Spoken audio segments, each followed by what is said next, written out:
Imagine this. You're standing in a Four Seasons ballroom, surrounded by 300 millionaires at your own son's wedding, and your father points at you and announces, "This is the family embarrassment we're stuck with." What would you do to escape that humiliation? For 25 years, I was the Dalton family failure. The teen mom who chose tech over real estate, the daughter without an MBA who played with computers while my Harvard-educated brother ran the family empire. My father made sure every investor in Boston knew I was a disappointment. He even sent emails warning them about my amateur ventures. What he didn't know was that I'd been quietly building something under a corporate veil. Something worth $2.3 billion, and his biggest business partner was about to recognize me as the mysterious buyer who'd been shaking up Silicon Valley.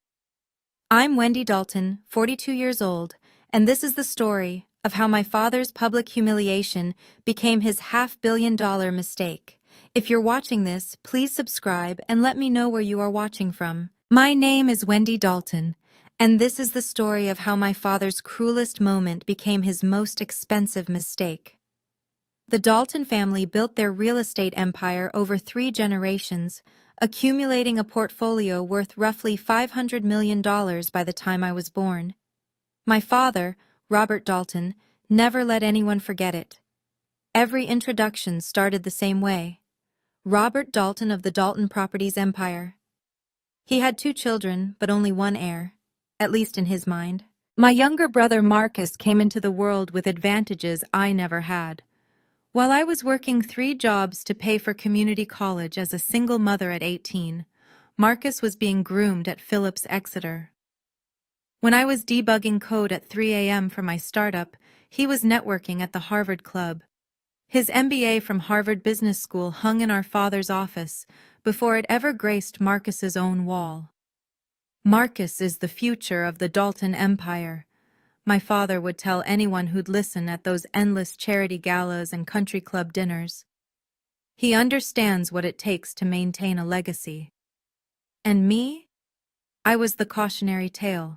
My daughter Wendy, she's in computers, he'd say with a dismissive wave, as if I'd joined a cult rather than founded a tech company. The unspoken rest of that sentence hung in the air. The one who got pregnant in high school, the one without the Ivy League pedigree, the one who chose some internet thing over real estate. Marcus drove a Bentley Continental GT, a graduation gift from father. I drove a Tesla Model 3 that I'd paid for myself. At family events, he sat at our father's right hand. I sat wherever there was room. My little startup had 200 employees, but you'd never know it from the way my family talked about it. 3 months before the wedding that would change everything, my son James graduated from Johns Hopkins Medical School, 4th in his class. He'd done it without a penny from his grandfather, though you wouldn't know that from the announcement my father sent to his business associates. The Dalton family is proud to announce that James Dalton, grandson of Robert Dalton, has graduated from Johns Hopkins, the email read. No mention of the single mother who'd worked 18-hour days to pay for his education. When James decided to get married right after graduation, I wrote a check for $327,000 to cover the entire wedding. Every orchid in the Four Seasons ballroom, every bottle of Dom Perignon, every hand-calligraphed invitation, I paid for it all. But the invitation that went out to 300 of Boston's elite read, "Robert Dalton cordially invites you to celebrate the marriage of his grandson." 2 weeks before the wedding, my assistant forwarded me an email. Someone in my father's circle had blind copied her on a message he'd sent to the extended family. Despite Wendy's situation, "We're managing to put together something respectable for James," he'd written. "I've made sure the right people will attend." My situation. As if being a self-made CEO was some kind of disability. I saved that email in a folder labeled Legal. I'd been saving things in that folder for years, never quite sure why. Call it instinct. The morning of the wedding, I stood in my closet, looking at 2 dresses. The Oscar de la Renta haute couture I'd bought for the occasion, and a simple Dior dress from 3 seasons ago. I chose the Dior. Let them underestimate me one more time. 3 months earlier, the financial press had gone into overdrive. A mysterious buyer operating through a Delaware C corporation called Nexus Holdings had acquired 6 companies in rapid succession. Total value, $2.3 billion. All cash deals. The Wall Street Journal called it the Phantom Buyer. Forbes ran a piece titled, "Who's Behind the Silicon Valley Shopping Spree?" TechCrunch speculated about Chinese investors, Saudi wealth funds, even secret Apple acquisitions. They were all wrong. I sat in my office watching the speculation on CNBC while Sarah Chen, managing partner at Chen, Williams and Associates, organized the paperwork for our next acquisition. "You should go public with this, Wendy," Sarah said, not for the first time. "The board is ready to announce you as CEO. This secrecy isn't necessary anymore." "Not yet," I told her, eyes on the screen where analysts debated Nexus's next move. "The timing isn't right." "When will it be?" I thought about the email in my legal folder. About 25 years of being introduced as an embarrassment. About my son getting married in a few months. "I'll know it when I see it." What the press didn't know, what almost no one knew, was that one of those 6 companies was TechSource International, the primary supplier for Dalton Properties' smart home division. My brother Marcus's entire modernization initiative depended on them. I hadn't targeted him. That would be petty. I'd simply bought an undervalued company that happened to control 73% of his supply chain. The fact that it gave me leverage over the family business that had excluded me? Let's call that serendipity. Sarah locked the SEC filings in her briefcase. "These go public whenever you say the word." Soon, I thought. Very soon. The Four Seasons ballroom could hold 500 guests. We had 300, which meant everyone could see everyone else. Exactly the kind of intimate grandeur my father preferred. Baccarat crystal chandeliers cast perfect light on the Hermès and Chanel, adorning Boston's elite. I arrived alone, as always. The seating chart, displayed on a gold easel, told me everything I needed to know about my place in the family hierarchy. Table 1, Robert Dalton, Marcus Dalton, and his wife. Table 2, the Hammonds, Richard Hammond of Hammond Industries and his family. Tables 3 through 11, various VIPs, business partners, and important relatives. Table 12, additional family. Not family, not VIP, just additional. I took my seat between a second cousin who sold insurance and my father's ancient aunt, who spent the entire cocktail hour asking why I wasn't remarried yet. From table 12, I had a perfect view of the high table where my father held court, Marcus at his right hand like a crown prince. Richard Hammond caught my eye from table 2 and nodded. We'd never met, but something in his expression suggested recognition. I filed that away. My father stood up, champagne flute in hand, and the room fell silent. He had that effect on people, commanded attention like it was his birthright. "Before we celebrate the union of my grandson James and his beautiful bride," he began, his voice carrying to every corner of the room, "I want to take a moment to speak about family, about legacy, about what it means to be a Dalton." Marcus straightened in his chair, knowing this speech was as much about him as it was about James. Then my father pointed directly at me. "Let me introduce you all to my children," my father said, his gesture sweeping from the high table to my corner. "Most of you know Marcus, Harvard MBA, the future of Dalton Properties. He's increased our portfolio by 30% in just 5 years. A true Dalton." Polite applause rippled through the room. Marcus stood briefly, acknowledging the recognition with practiced humility. "And then," my father continued, his finger still pointed at me, "there's Wendy." The pause stretched just long enough to be uncomfortable. "She's here." A few nervous chuckles emerged from the crowd. I kept my face neutral, counting the bubbles rising in my untouched champagne. "The family embarrassment we're stuck with," he added with a theatrical sigh that drew bigger laughs. "Every family has one, don't they?" The laughter spread through the room like wildfire. 300 people, I counted. 300 people laughing at a father's casual cruelty. Someone from table 5 called out, "At least she showed up." More laughter. My son James started to rise from his seat at the head table, his face flushed with anger. I caught his eye and shook my head slightly. "Not yet. She runs some internet thing," my father continued, warming to his audience.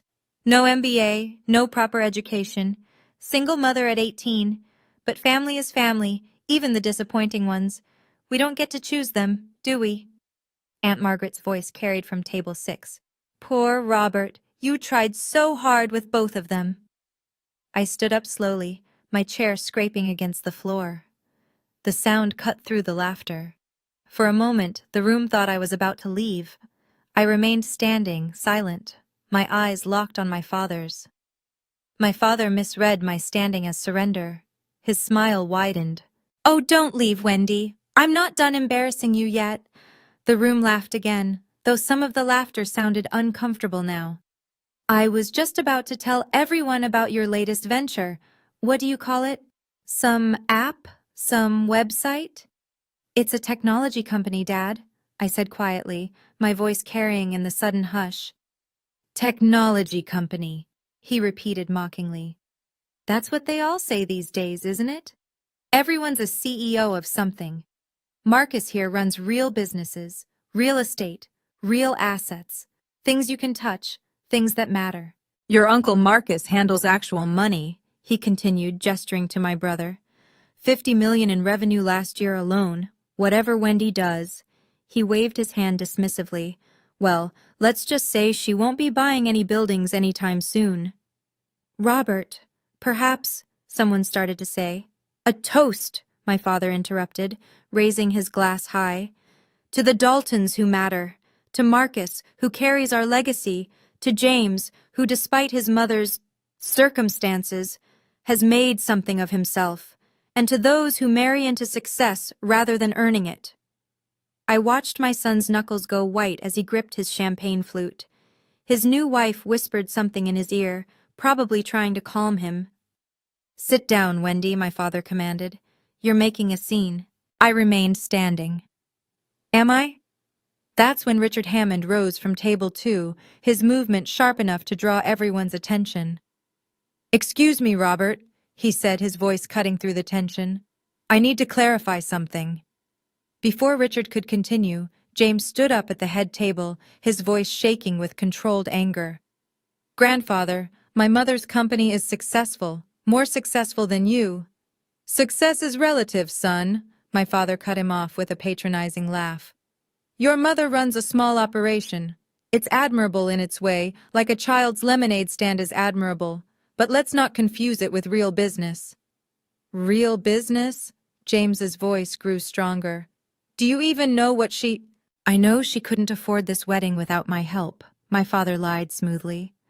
"I know she drives a Tesla while your Uncle Marcus drives a Bentley. I know she lives in a suburban house while we own half of Back Bay. These are facts, James. Numbers don't lie." Marcus finally spoke up from his throne at the high table. "James, your grandfather is just trying to give perspective.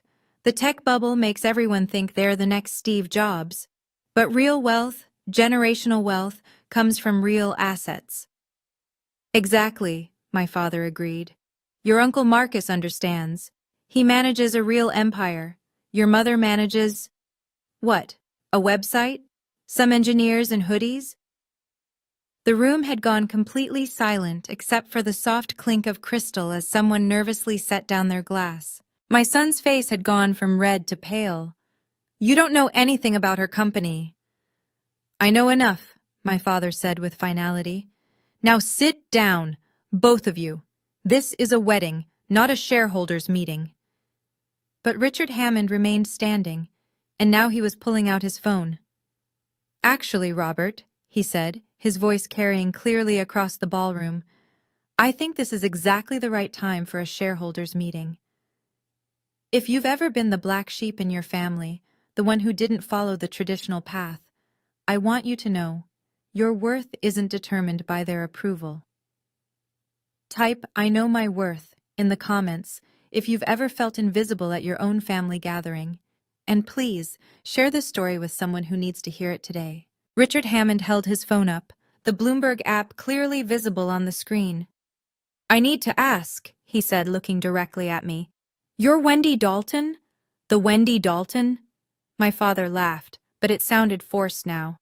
Richard, what are you talking about? I'm talking about Nexus Holdings, Richard said, his voice gaining volume.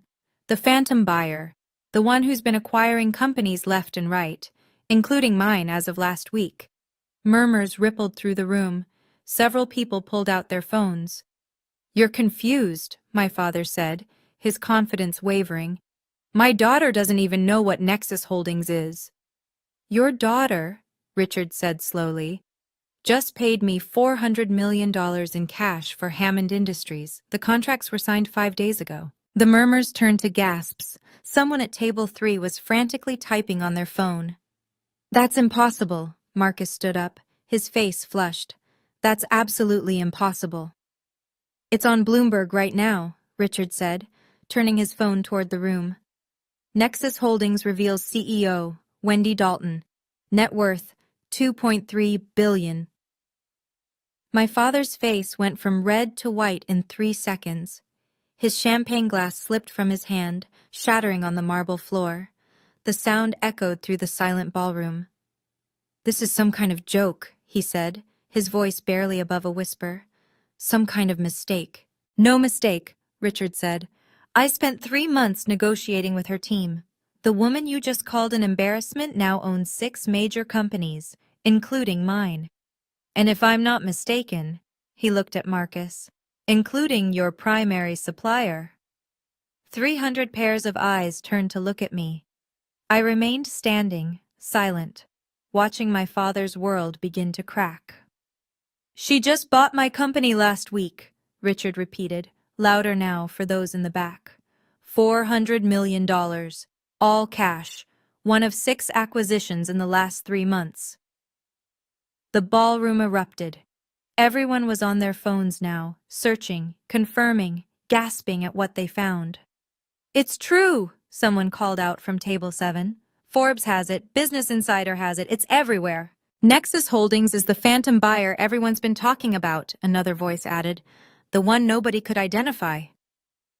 My father gripped the edge of the table, his knuckles white.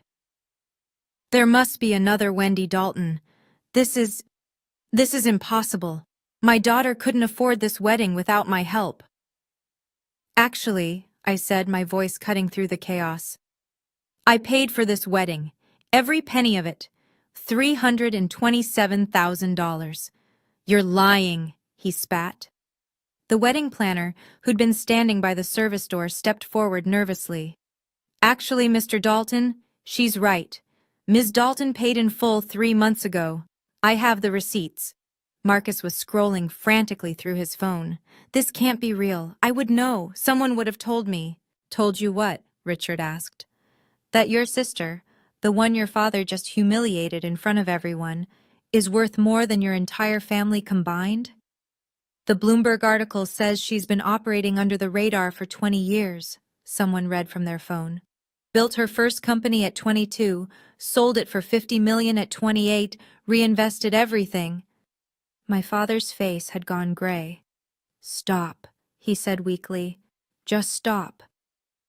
But the truth had momentum now, and nothing could stop it.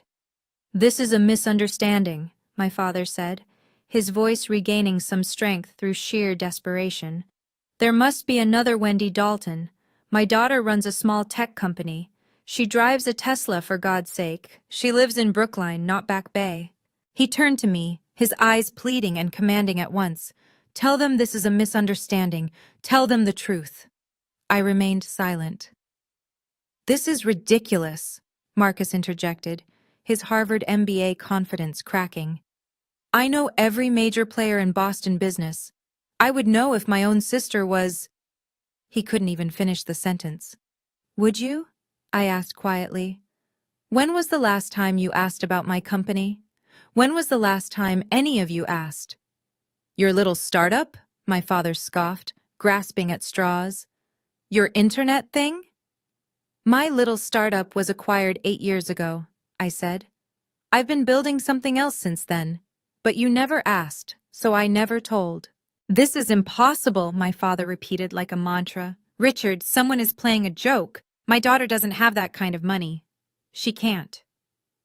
Robert, Richard said, almost pitying now. I've seen the contracts. I've met with her legal team. Hell, I've seen the wire transfer. Your daughter bought my company. The door to the ballroom opened, and Sarah Chen walked in, pulling a leather briefcase behind her. Every head turned to watch her cross the room. My father's eyes widened. Who is that? What is this? That, I said, is my attorney, Sarah Chen, managing partner at Chen Williams & Associates. Several lawyers in the room recognized her immediately. Their whispers confirmed what my father feared most. This was real. Anyone can claim anything, my father said, his voice taking on a desperate edge. Anyone can hire an actress, create fake websites, spread rumors. I demand proof, real proof. I looked at him for a long moment. 25 years of dismissal, of public humiliation, of being introduced as a disappointment, all leading to this moment. You want proof? I asked. Sarah, would you come here, please? Sarah walked through the silent crowd, her heels clicking on the marble floor. She set her briefcase on table 12, the overflow table, the afterthought table, and opened it with deliberate precision. My father actually laughed, though it sounded hollow. What is this? Some kind of performance? Did you hire an actress to play a lawyer? Pathetic, Wendy, this is pathetic. Mr. Chen isn't an actress, said a voice from table 4. She represented my company in a merger last year. She's also on the board of the Boston Bar Association, added another voice. Sarah pulled out a folder marked SEC Filings, confidential until released. Mr. Dalton, Sarah said, her voice professionally neutral. I represent Nexus Holdings and its CEO, Ms. Wendy Dalton. These are the official SEC filings, made public as of yesterday at 4 p.m. Eastern Standard Time. She laid the documents on the table. Several people moved closer to see. These can be verified by anyone with access to the SEC database, Sarah continued. The acquisition of Hammond Industries, TechSource International, Meridian Software, Apex Solutions, ClearPath Systems, and Innovate Partners. Total value, $2.3 billion. My father stared at the papers like they might bite him. Forged. They have to be forged. The SEC doesn't file forgeries, Mr. Dalton, Sarah said simply. 3 executives from different companies surrounded the documents Sarah had laid out. One of them, the CEO of a Boston financial firm, put on his reading glasses and examined the papers carefully. These are legitimate, he announced. I know this filing format. These are real SEC documents. Another executive was on his phone with someone. I have my assistant checking the SEC database right now, he said. Then, after a pause, it's confirmed. Nexus Holdings CEO Wendy Dalton. It's all there. The signatures, the notary seals, the filing numbers, everything is authentic, the first executive continued. Robert, your daughter really is the phantom buyer. My father stumbled backward, catching himself on Marcus's chair. But she never said anything, Marcus protested weakly. Why wouldn't she tell us? Tell you? I asked. When? During the family dinners I wasn't invited to? During the business meetings where I was told I wouldn't understand the real business? Or maybe during tonight's speech somewhere between embarrassment and disappointment? The Wall Street Journal article from last month. Someone at table 5 was reading from their phone. It says Nexus targeted strategic acquisitions in the tech supply chain. Wait. They looked up at Marcus. Don't you use TechSource for all your smart home systems? Marcus's face went pale as he pulled out his phone, frantically searching. No, no, no, no. What is it? My father demanded. TechSource, Marcus said, his voice hollow. They supply 60% of our 73% as of Tuesday, I corrected, when we completed the integration with Meridian Software. The room was absolutely silent. Marcus looked like he might be sick. You targeted me? He whispered. Your own brother? I didn't target anyone, I said calmly. I bought undervalued assets with strong fundamentals and growth potential. The fact that you built your entire modernization initiative on a single supplier? That's just poor risk management, Marcus. They taught you about diversification at Harvard, didn't they? Someone at table 8 had pulled up more information. Jesus Christ, TechSource's new parent company controls the entire eastern seaboard supply chain for smart home technology. Which means, another voice added, doing the math, she effectively controls whether Dalton Properties can complete its $200 million smart building project. Marcus was typing furiously on his phone. This can't be legal. This is corporate sabotage. This is business, I interrupted. The same kind of business Dad's been conducting for 40 years. Leverage, positioning, strategic advantage. Isn't that right, Dad? My father hadn't moved. He stood frozen, staring at me like he'd never seen me before. You planned this, he said finally. You've been planning this. I've been building a business, I corrected. For 20 years, while you were telling everyone I was playing with computers. While you were introducing Marcus as the future and me as the failure. I was building. The contracts, Marcus said suddenly, looking up from his phone. Our contracts with TechSource run for another 2 years. They do, I agreed. And Nexus will honor them. We're not in the business of breaking contracts. Of course, when they come up for renewal. I shrugged. The implications hung in the air. Without TechSource, Dalton Properties would lose its competitive edge in the smart building market. The $200 million project would fail. The company would lose millions. All because my father had put all his eggs in one basket, and I now owned the basket. Sarah reached into her briefcase again, pulling out another folder. This one was marked Correspondence. Ms. Dalton, she said formally, should I proceed with the additional documentation? I nodded.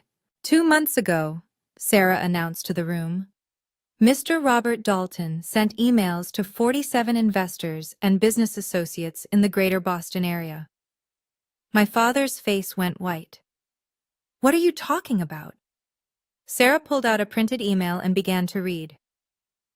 Dear colleagues, I feel it's my duty to warn you that my daughter, Wendy Dalton, may approach you with investment opportunities. Despite sharing the Dalton name, she lacks basic business education and has no formal MBA training. I apologize in advance for any amateur ventures she may present to you. Please direct any serious investment inquiries to my son Marcus, who has the proper credentials and understanding of real business. The room gasped collectively. You sent this? Someone asked my father, incredulous. Sarah continued. This email was forwarded to Nexus Holdings' board of directors by 3 separate recipients who found it troubling. Every investor in Silicon Valley got that email, I said quietly, including the 12 who sit on my board. You tried to sabotage your own daughter? Richard Hammond sounded disgusted. My father's mouth opened and closed, but no words came out. There's more, Sarah said, pulling out another paper. This one was sent last week, 3 days before the wedding. Quote, keep Wendy away from the important guests. She'll embarrass us with her presence. Make sure she's seated where she can't bother the real business people.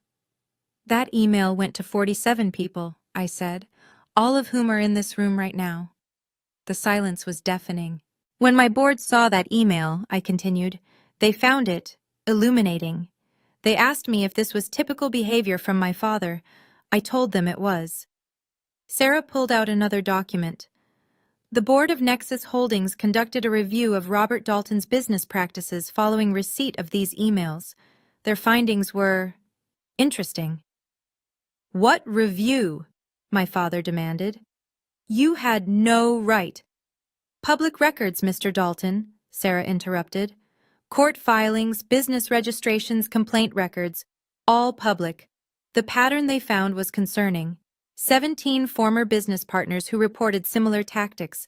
Family members cut out of deals.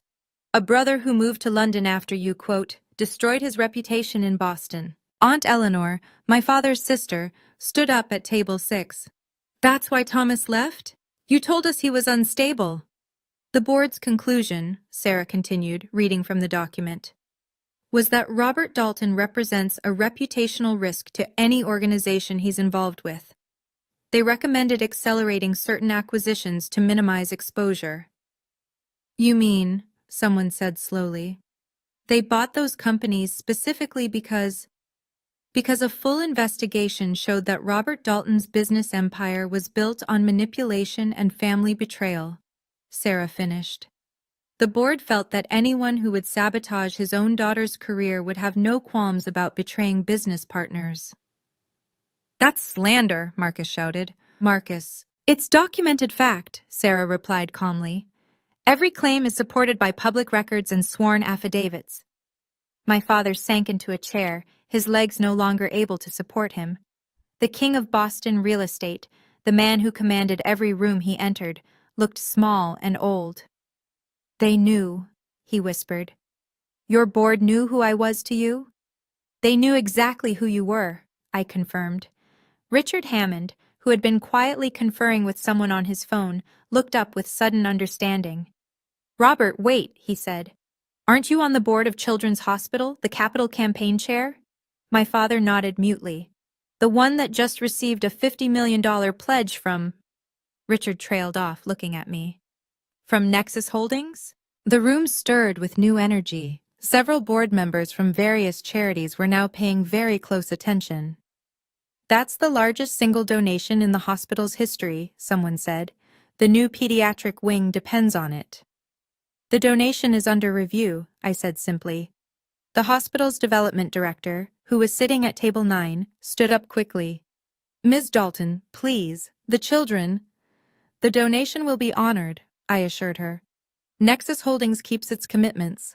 However, we do require that our partner organizations share our values of integrity and respect. Board members who publicly humiliate family members, who sabotage their own children's careers, who engage in systematic emotional abuse, well, they don't align with our corporate values. You're blackmailing me?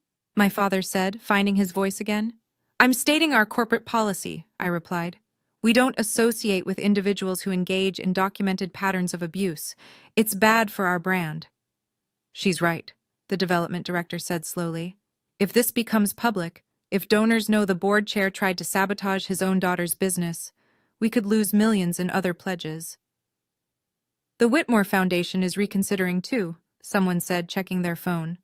They just sent an emergency board notice. My father looked around the room, seeing his carefully constructed world of influence crumbling. Every charity board, every club membership, every position of prestige, they all depended on his reputation, and I had just destroyed it with his own words. Aunt Eleanor hadn't sat back down. She stood at table 6, her voice shaking with decades of suppressed anger. Robert always did this, she said, loud enough for everyone to hear. Our brother Thomas, the one who ran away to London? Robert destroyed his construction business by spreading rumors that he was embezzling. He wasn't. Robert just wanted his contracts. Eleanor, stop, my father warned weakly. No, she continued. I've been quiet for 30 years. You did the same thing to Cousin Marie when she started her restaurant. Called her the family cook at every gathering until investors thought she was a joke. She lost everything. That was different, my father started. Father. And your first wife, Eleanor continued, her voice gaining strength. Wendy's mother, you told everyone she abandoned her child. But she didn't, did she?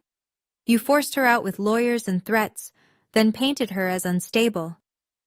I felt my chest tighten. I'd always wondered about my mother, who disappeared when I was 2. She fought for custody for 3 years, Eleanor said, looking at me with tears in her eyes. But Robert had better lawyers, more money, more connections. She died thinking you hated her, Wendy. She died thinking she'd failed you. The room was absolutely silent except for Eleanor's ragged breathing. You're lying, my father said, but his voice had no conviction. Mom kept all the court documents, Eleanor said. She kept your letters threatening to destroy anyone who helped her. I have them. I've always had them. Marcus was staring at our father like he'd never seen him before. Is this true? I wasn't special, I said quietly, echoing what everyone was thinking. I was just the latest in a long line. Family betrayal cuts deepest because it comes from those who should protect us. But here's what I learned. Their opinion of you doesn't determine your value. Your success is the best response. If you agree, hit that like button. And tell me, have you ever proved a doubter wrong? Share your victory in the comments below. My father suddenly stood, his chair scraping loudly against the floor. His face had gone from pale to flushed with rage. "This is my grandson's wedding," he shouted. "How dare you ruin it with these lies and manipulations?" "I paid for this wedding," I said, pulling out my phone and showing the bank transfer. $327,000, paid in full 3 months ago. The wedding planner stepped forward again, nervously. "She's right, Mr. Dalton. Every vendor was paid by Ms. Dalton directly. The flowers, the catering, the venue, even the band." "You took credit for my money while calling me an embarrassment," I said. "The invitations you sent out, claiming you were hosting? I paid for those too." "This is ridiculous. The Waterford crystal everyone's drinking from? I bought it. The Dom Perignon in those glasses, my credit card, the orchids flown in from Thailand, my expense account." I pulled up receipt after receipt on my phone, displaying them for everyone to see. "Every single element of this wedding that you've been taking credit for all evening, every detail you've been preening about to your business associates, every penny came from the woman you just called the family disappointment." James stood up at the head table. "It's true. Mom paid for everything. Grandpa just insisted on sending the invitations." "You knew?" Marcus asked James, incredulous. "Of course I knew. I also know that Mom offered to pay for your wedding 5 years ago, Uncle Marcus, but Grandpa said it would be embarrassing to take money from her." The irony was so thick you could cut it with one of the Henkel's steak knives I'd also paid for. Sarah pulled out one more document from her briefcase, this one in a Nexus Holdings folder. 3 months ago," she announced, "Dalton Properties submitted a proposal to Nexus Holdings for a $500 million joint venture." Marcus's head snapped up. "That was confidential." "It became part of our records when you submitted it," Sarah replied. "The proposal was reviewed by our full board. Ms. Dalton abstained from voting due to personal connection." You saw our proposal?" my father asked me, his voice hollow. "I didn't vote on it," I said. "I recused myself. But yes, I saw it. You pitched your own daughter's company and didn't even know it." Sarah continued reading. "The board's decision was unanimous. The proposal was rejected due to, quote, serious concerns about the applicant's business ethics, particularly regarding treatment of partners and systematic undermining of potential competitors through personal attacks rather than market competition." They also noted, Sarah added, that Mr. Robert Dalton had actively attempted to sabotage the CEO of Nexus Holdings through a deliberate campaign of professional defamation, making any partnership impossible. "You cost us $500 million," Marcus said to our father, his voice cracking. "The board particularly highlighted this email," Sarah said, pulling out another paper. "Sent by Robert Dalton to the very investors Nexus Holdings was working with. Quote, my daughter's amateur ventures are an embarrassment to the Dalton name." "You sent that to our investors?" Marcus was on his feet now. "The same investors we were trying to partner with?" "The irony," I said quietly, "is that if you'd just left me alone, if you'd just ignored me like you always did, you might have gotten that deal." Marcus turned on me, his Harvard composure completely shattered. "You're destroying the family. You're destroying everything we built." "I haven't done anything to the family," I replied calmly. "Your supplier contracts with TechSource remain unchanged. Your terms are the same. Your prices are locked in for 2 more years." "But, unless," I continued, "you do what Father did, publicly humiliate me, try to sabotage my business, send emails to investors calling me an embarrassment, then it's not personal anymore. Then it's just business." Marcus's wife, who had been silent all evening, suddenly spoke up. "Marcus, stop. Can't you see what's happening here? Your father created this situation." "Lauren, you don't understand. I understand perfectly, Lauren shot back. I've watched him belittle Wendy for 7 years. I've sat through dinners where he praised you for deals that were half as impressive as what she was doing. I've kept quiet, but I won't anymore. She turned to me. That startup you sold 8 years ago? I looked it up after I met you. $50 million. You were 28. Marcus was still in business school, spending Dad's money. Lauren, Marcus protested. It's true, she said. Your sister built an empire while your father was calling her a failure, and you just went along with it because it benefited you. I don't use business for revenge, I said, looking directly at Marcus. But I don't do business with people who harm me. That's not revenge, that's boundaries. My father made one last desperate attempt. Everyone here knows I built this family's fortune. Who are you going to believe? This ambush? Or 40 years of Dalton legacy? He looked around the room, waiting for support. Who believes this nonsense? My father asked the room, his voice commanding despite everything. Stand with me. Show her that money can't buy respect. For a moment, nobody moved. 300 guests sat frozen, looking between my father and me. Then Richard Hammond stood up. I believe it because I signed the contracts, because I did due diligence on Nexus Holdings, because I know exactly who bought my company. Another executive stood. I believe it because my firm has been trying to identify the phantom buyer for months. We had her on our radar as a possibility, but dismissed it because her own father was telling everyone she was incompetent. One by one, people began standing, not in support of my father, but turning toward me. We've all dealt with Nexus, someone said. They're brilliant, strategic, ethical, everything Robert claims to be, but isn't. The development director from Children's Hospital stood. Ms. Dalton's donations saved our expansion. She asked for nothing in return except that we maintain high ethical standards. Even some of the family members began shifting. Uncle William, my father's own brother, stood up. I'm tired of pretending, Robert. You've been a bully our whole lives. You bullied Thomas out of the country. You bullied Marie out of business. Now you tried to bully Wendy, but she was too strong. She was too smart, Aunt Eleanor corrected. She let you think she was weak while she built something you could never touch. By the end, more than 200 people were standing, facing me rather than my father. The king had lost his court. Marcus remained seated, looking between our father and the standing crowd, paralyzed by indecision.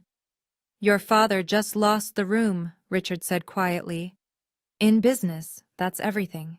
Sarah reached into her briefcase one last time. There's one more document, she said. An email sent yesterday at 4:47 p.m. from Robert Dalton to 47 recipients, all of whom are in this room. My father's face went gray. No, Sarah read. Keep Wendy away from the important guests at the wedding. She'll embarrass us with her presence. Seat her as far from the main table as possible. If she tries to approach any investors or business partners, intervene immediately. We can't afford to have her amateur hour damage the Dalton reputation. She looked up. This was sent 18 hours ago, after the Forbes announcement had already gone live, after the SEC filings were public, after anyone with Google could have known that Wendy Dalton was worth $2.3 billion. You still tried to humiliate her, someone said from the crowd, even after you knew? I didn't know, my father protested. Because you never bothered to Google your own daughter, I said. 20 years of success, and you never once typed my name into a search engine. That's how little you thought of me.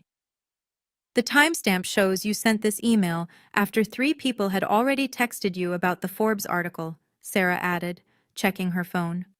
You knew, you just couldn't accept it. The wedding photographer, who had been discreetly documenting everything, spoke up. I have photos of the seating chart. Ms. Dalton was deliberately placed at the overflow table, despite paying for the entire event. You planned my humiliation, I said simply. You just didn't plan for my success. The room was silent except for the sound of notifications as people's phones buzzed with news alerts. The story was already spreading. A woman at table 8 stood up holding a tablet. I'm Jennifer Walsh from Forbes. I was invited as a +1, but this is rather serendipitous. My father's eyes widened. A Forbes journalist had witnessed everything. "We're featuring Nexus Holdings and Ms. Dalton in our next issue," Jennifer continued. "The article goes live online Monday morning, but I can confirm what's already public. Wendy Dalton, net worth $2.3 billion, entirely self-made. No inheritance, no family money, no connections she didn't build herself." She turned her tablet toward the room, showing the advance copy of the article. My photo was on the mock-up cover. The headline reads, "The Phantom Billionaire: How Wendy Dalton Built a Tech Empire in Silicon Valley's Shadows." We detail her 20-year journey from a teenage single mother to one of the most powerful tech investors in America. "This can't be real," my father whispered. "We verified everything," Jennifer said. "Every acquisition, every sale, every strategic move. While you were calling her an embarrassment, Mr. Dalton, Forbes was calling her revolutionary."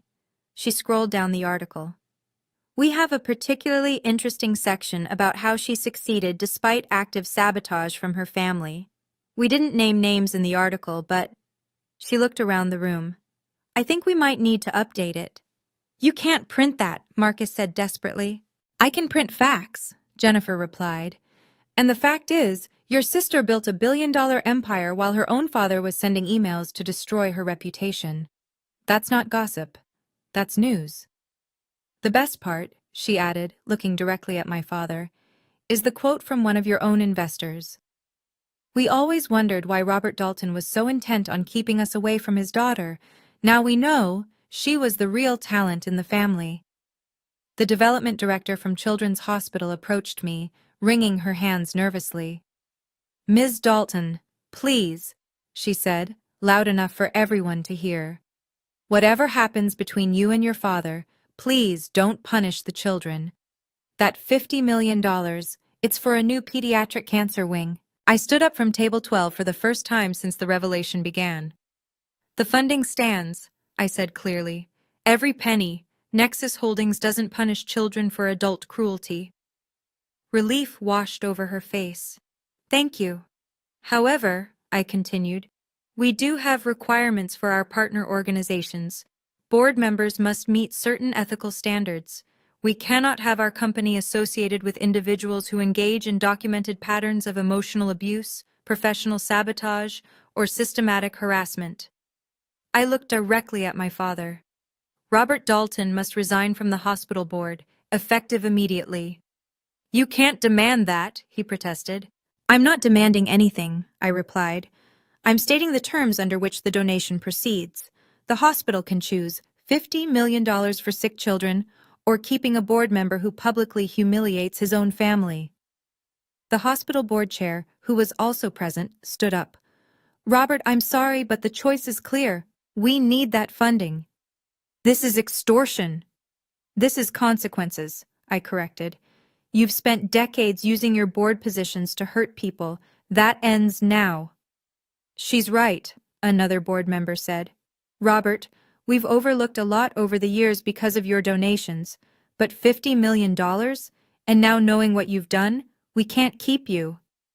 "The museum board is going to have the same conversation," someone added. "So is the symphony." One by one, my father's prestigious positions evaporated. The currency of social capital he'd hoarded for decades was suddenly worthless. Sarah handed my father a thick envelope.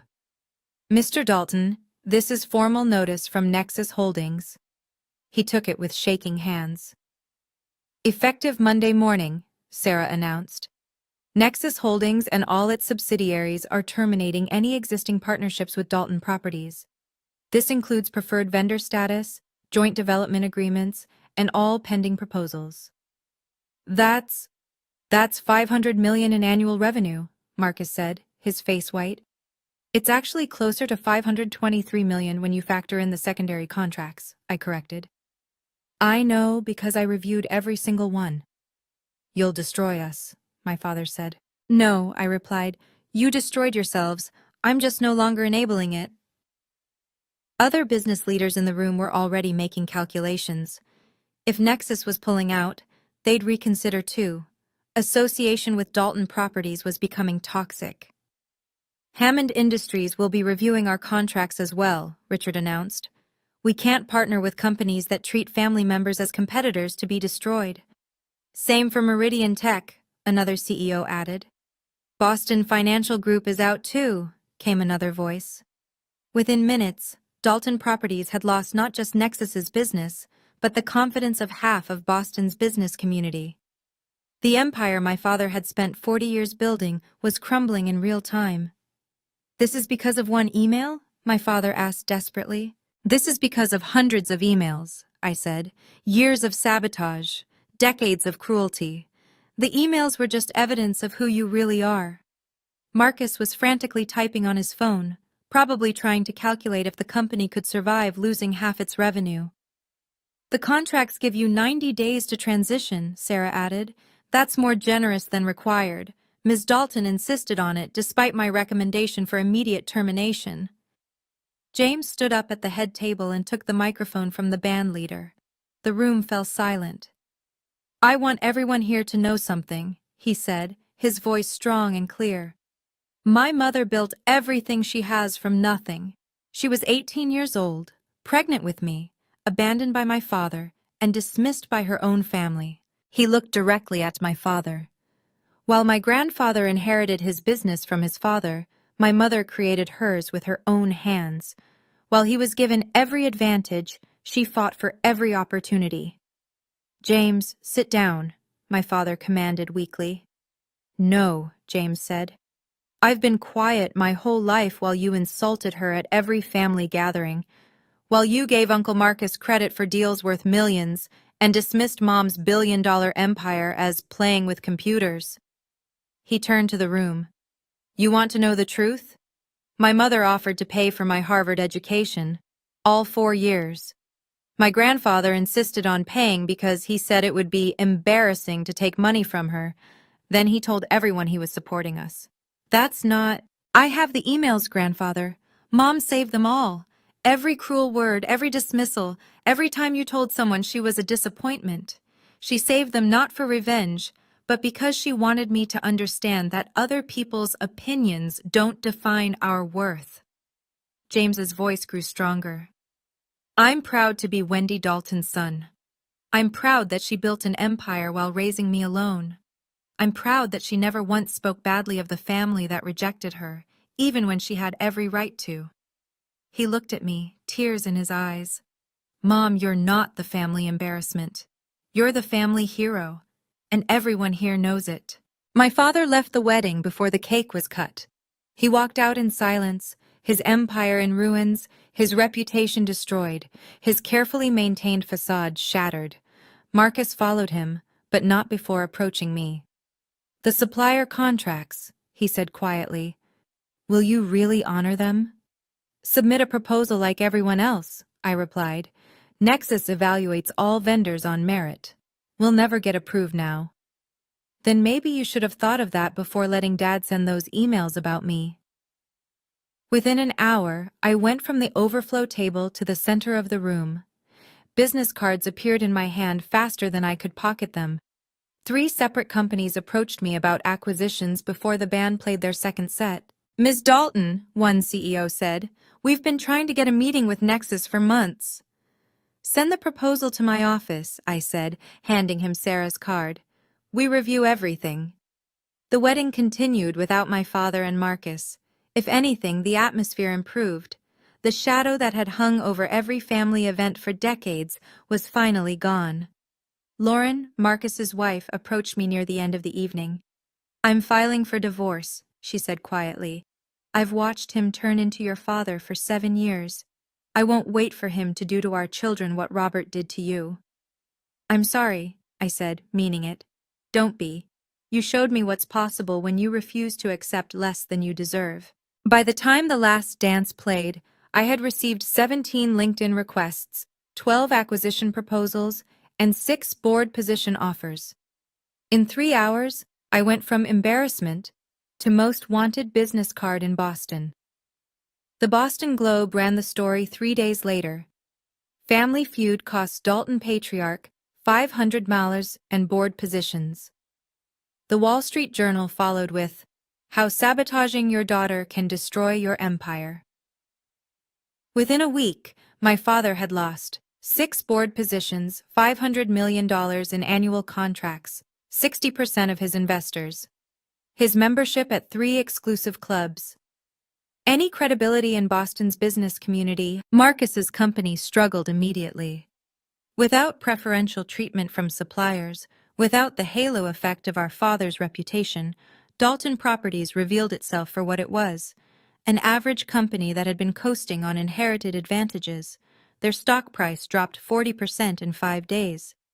Meanwhile, my phone didn't stop ringing. Every family embarrassment in America seemed to have found my story. I received thousands of messages from people who'd been dismissed, belittled, and sabotaged by their own families. "You gave me hope," one message read. "I'm 35, and my parents still introduce me as their mistake because I became a teacher instead of a doctor. Your story reminds me that their opinion doesn't define my worth." Another, "I built a successful restaurant chain while my family told everyone I was playing cook. Last week, I bought the country club that rejected me. Thank you for showing me it's okay to succeed without their approval." The Forbes article, updated with details from the wedding, became their most shared story of the year. The headline had changed. "The $2.3 billion revenge that wasn't how Wendy Dalton's success exposed a family's toxic legacy." But my favorite response came from a name I hadn't seen in 30 years. Thomas Dalton, my uncle in London. "Well done, niece." Someone finally stood up to him.